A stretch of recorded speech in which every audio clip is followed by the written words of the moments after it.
පළවෙනි අම්මේ සයුරු දෙවණියා. මං දිස්ත්‍රික්කයට තේරුණා. මගේ පුතාට දෙයියන්ගේ පුතේටයි.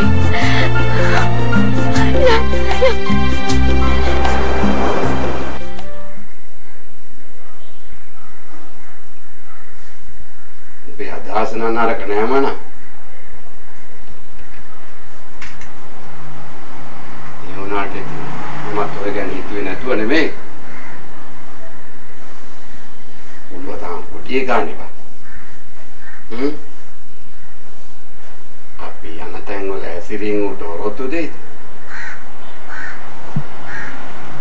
ඒතර ගෑණි කැමති වෙයිද මන්ද? ඒ ගෑණි පන්නනේ ඉතින් ඔය කොළුව.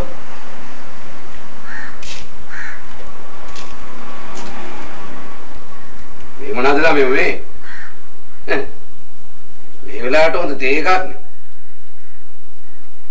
මට නම් ඕනේ. නෙමෙන්ද මනා උඹ බොනවා නම් බීපන්. අනේ දේසිනෝනේ මේ මටත් ඕනේ නෑ. මම මේ බුලත් ටිකක් කන්න හේතුවේ.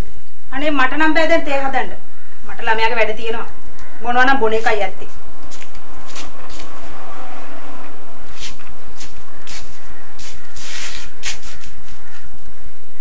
මයිකට එන්න කිව්වද බං?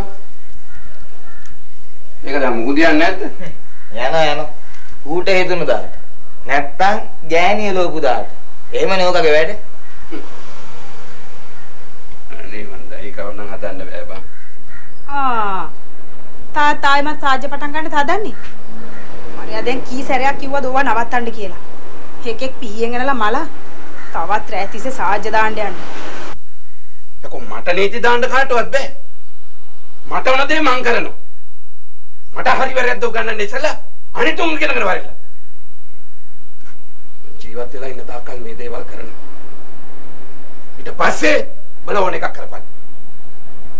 මතක තියාගනින්න මං ජීවත් වෙලා ඉන්න තාක්කල් මේකේ රෙගුලර් මාස්ටර් ගේ මිසක් ඉතාලියන්ටගේ නෙමෙයි.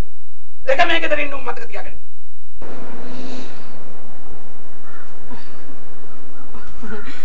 අනේ ඉතින් තාත්තට ඔච්චර ඩෝන් යන දෙයක් කිව්වේ නෑනේ. තාත්තලා පුතාලා මගේ මොකෝ. තාත්තට ඕන නම් ඕන සාජ්‍යයක් මේ ගෙදර ගහගන්න එකයි ඇත්තේ. මං අරයට කිව්වා මහගෙවල් බදාගෙන ඉන්න නැතුව මිලානෝ ලලි වගේ ගේ පොඩ්ඩක් හදාගන්න කියලා. කොහෙද? ඇහුවා. ඒකයි මේ රැස්පොට්. Next change. දැන් ඔය කතාව නවත්තන්න. දැන් කාලේ හැදෙන උන්ට ඔය පරණ තාලේ වැඩ හරියන්නේ නැහැ. ඒක තමයි මේ ප්‍රශ්නේ. මටත් දැන් හිතිලා තියෙන්නේ දැන් කාලේ උන්ට ඕනේ රහට එන සින්දු නෙමෙයි. සද්දෙට එන්නේ. සද්දේ තියනවා නම් ඔක්කොම හරි.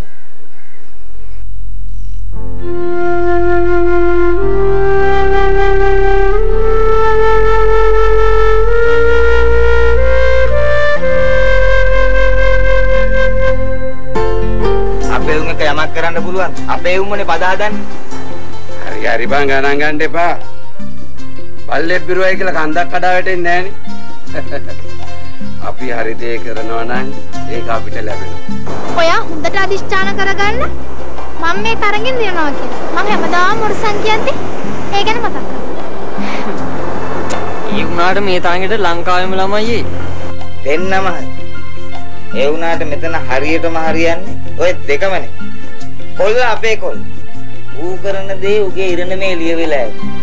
මතක තියාගන්න රජිනිකාන්ත් MGR එතකොට රාමිනී ෆොන්සේ ජෝ ඒ ඔක්කොම පොඩි තැන් වලින් පටන් ගත්තා. අන්න එදා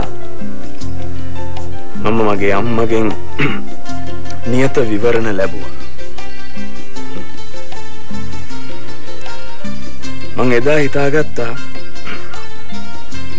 කවදා හරි ගායන ලෝකේ මගේ නම ඉහළටම ගෙනියනවා කියලා.